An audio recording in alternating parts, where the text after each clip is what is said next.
Hi guys, இன்றைக்கி நம்ம vlogல பார்க்க போகிறது தமிழ்நாட்டிலே ஒன் ஆஃப் த இம்பார்ட்டன்ட் பிளேஸான ராமேஸ்வரம் தாங்க. ராமேஸ்வரம்னாவே அடுத்து நம்ம மைண்டில் வருது பாம்பன் பாலம். எஸ், கிட்டத்தட்ட 100 வருஷத்தை கடந்து அந்த பாலம் இன்னுமே கம்பீரமாக நிற்குதுங்க.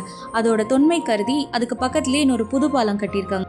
2.3 கிலோமீட்டர்ஸ் நீளமான இந்த ரயில் பாலம் மண்டபம் அப்படின்ற இடத்தையும் ராமேஸ்வரத்தையும் இணைக்கிற ஒரு பாலமாக இருக்குங்க. இந்த பாலம் கடலுக்கு நடுவில் இருக்கிறதுனால கப்பல்களுக்கு எந்த இடைஞ்சலும் இருக்கக்கூடாதுன்னு சொல்லிட்டு கப்பல் வர நேரம் இந்த பாலம் ஒரு பகுதி மட்டும் இப்படி மேலே போகிற மாதிரி செட் பண்ணியிருக்காங்க. அதுதான் இந்த பாலத்தோட சிறப்பு அம்சமேங்க. 1914 கட்டின இந்த பாலம் நூற்றாண்டுகளை கடந்து சின்ன சின்ன பழுதெல்லாம் ஏற்பட்டதுனால 2022 இதுக்கு பக்கத்துலேயே இன்னொரு புதிய பாலம் கட்டியிருக்காங்க.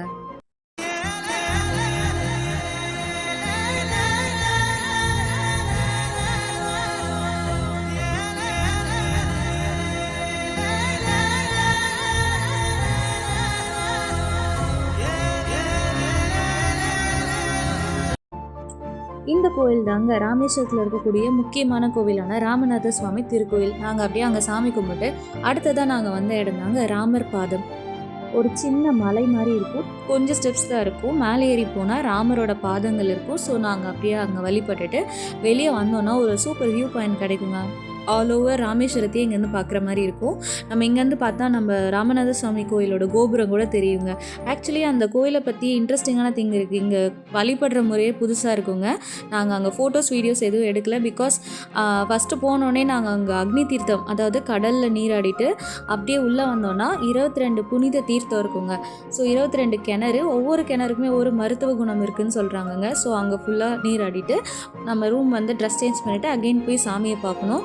ஆக்சுவலி ராமரும் சீதையும் இங்கே சிவனை வழிபட்டதாக ஒரு ஹிஸ்ட்ரி கூட இருக்குங்க. ஸோ நாங்கள் நிறைவாக சாமி பார்த்துட்டு அப்படியே நம்ம அடுத்த இடங்கள் பார்க்க ஆரம்பிச்சிட்டோங்க.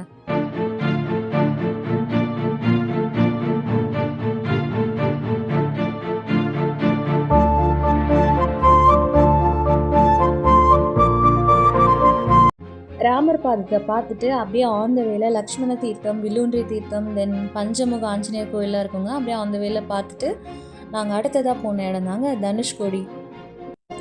நம்ம தமிழ்நாட்டு அரசால் வாழ தகுதியற்ற ஊர் அப்படின்னு அறிவிக்கப்பட்ட இடம் தாங்க இந்த தனுஷ்கோடி. எதனால் இந்த தனுஷ்கோடிக்கு இந்த மாதிரி ஒரு நிலைமை வந்துச்சுன்னா 1964 வீசினா அந்த பெரிய புயல் தாங்க அதுக்கு காரணம். ஸோ நம்ம ஆன் த வேல தனுஷ்கோடி போகும்போதே கோதண்டராம சுவாமி கோயில் செல்லும் வழி அப்படின்னு இருந்துச்சுங்க. ஸோ இந்த இடமும் one of the important place in தனுஷ்கோடின்னு சொல்லுவேன். பிகாஸ் அந்த 1964 வீசின அந்த புயலில் சிக்கி அழியாத ஒரே ஒரு இடம் அப்படின்னா இந்த கோவில் தாங்க. ஆக்சுவலி இந்த கோயிலில் தான் நம்ம ராமர் இருக்காங்க இல்லையா, அவங்க ராவணனோட தம்பியான விபீஷணனுக்கு பட்டாபிஷேகம் செஞ்சு வச்ச இடம் அப்படின்னு சொல்கிறாங்க. ஸோ மேலே இருந்து ராமர், லக்ஷ்மணன், சீதா அண்ட் விபீஷணன் இவங்களோட சிலைலாம் இருக்குதுன்னு சொல்லி நான் கேள்விப்பட்டிருந்தேன்.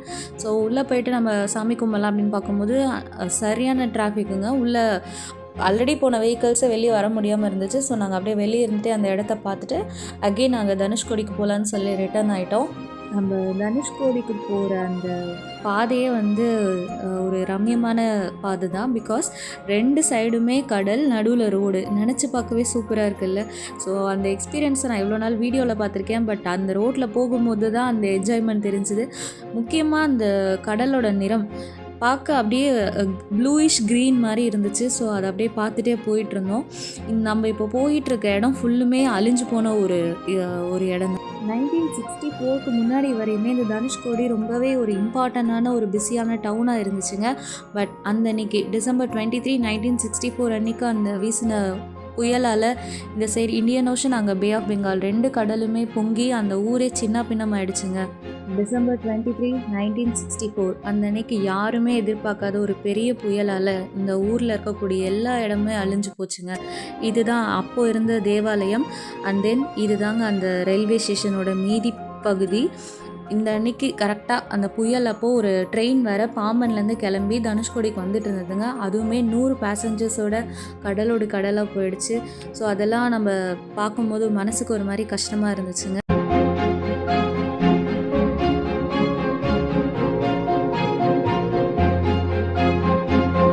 ஸோ ஆன் த வேல பார்த்தீங்கன்னா, ஒரு குட்டி பாலம் மாரி இருந்துச்சுங்க. அங்க எல்லாரும் இருந்தாங்க. ஸோ என்னன்னு தெரியல அப்படின்னு போய் பார்க்கும்போது, ஒரு குட்டி பிரிட்ஜ் மாரி இருந்ததுங்க கடலுக்கு நடுவுல. பட் அது அந்த அளவுக்கு சேஃப் இல்ல. பார்த்தீங்கன்னாவே தெரியும். அந்த அலை வந்து அடிக்கும்போது அந்த அந்த இடமே லைட்டா ஆடுச்சுங்க. ஸோ என்னதான் ரிஸ்க்கா இருந்தாலும் அங்க போயிட்டு நாங்க ஃபோட்டோஸ்லாம் எடுத்துட்டு, நாங்க அடுத்தது அப்படியே அரிச்சல் முனை வரை போலாம் அப்படின்னு சொல்லிட்டு கிளம்பிட்டோங்க. ஸோ அரிச்சல் முனை இதுதாங்க அஃபிஷியலாக நம்ம தமிழ்நாட்டோட எண்டிங், அதாவது நம்ம இந்தியாவோட எண்டுன்னே சொல்லலாம். ஸோ இதுக்கப்புறமா கடல், இதை தாண்டி இலங்கையோட தலைமன்னார் இருக்கும். ஸோ இதுக்கு நடுவில் தான் ராமர் கட்டின அந்த ராமர் பாலம் இருக்குது இன்னமும்.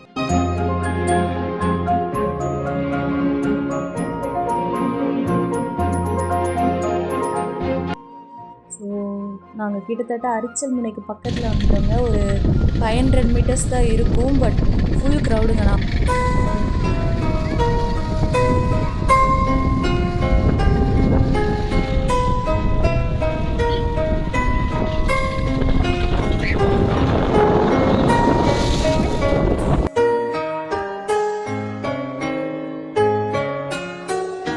ரெண்டு கடலும் கலக்கிற இடம் தாங்க இது. Indian ocean and bay of Bengal.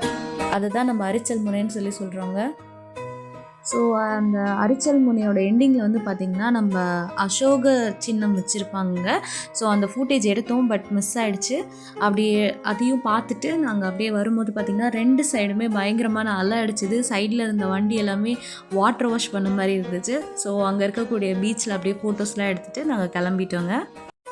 So இப்போயும் பார்த்தீங்கன்னா இங்கே சில மீனவர்கள்லாம் குடிசை போட்டு மீன் வியாபாரம் பண்ணிகிட்ருக்காங்கங்க.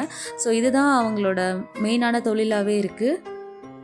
கொஞ்சம் கூட நினச்சி பார்க்க முடியாத அளவுக்கு அந்த ஒரு இயற்கை சீற்றத்தால் அவங்க வாழ்க்கையே சின்ன பின்னமானாலும் இன்னுமே இங்கே இருக்கக்கூடிய மீனவர்கள் வந்து அவங்களோட தொழிலை வந்து விடாமல் மீன் பிடிச்சி இன்னுமே அவங்களோட வாழ்க்கையை ஓட்டிகிட்ருக்காங்க.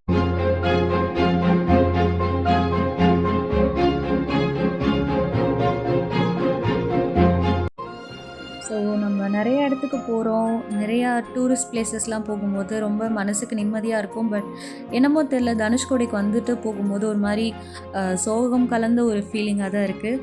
ஸோ நாங்கள் அப்படியே தனுஷ்கோடியெல்லாம் பார்த்துட்டு எங்களோட ட்ரிப்பை எண்ட் பண்ணிவிட்டு அகெயின் எங்கள் நேட்டிவ்க்கு கிளம்பிட்டோம். ஸோ இதோட நம்ம வேறு வீடியோவில் பார்க்கலாம். பாய்.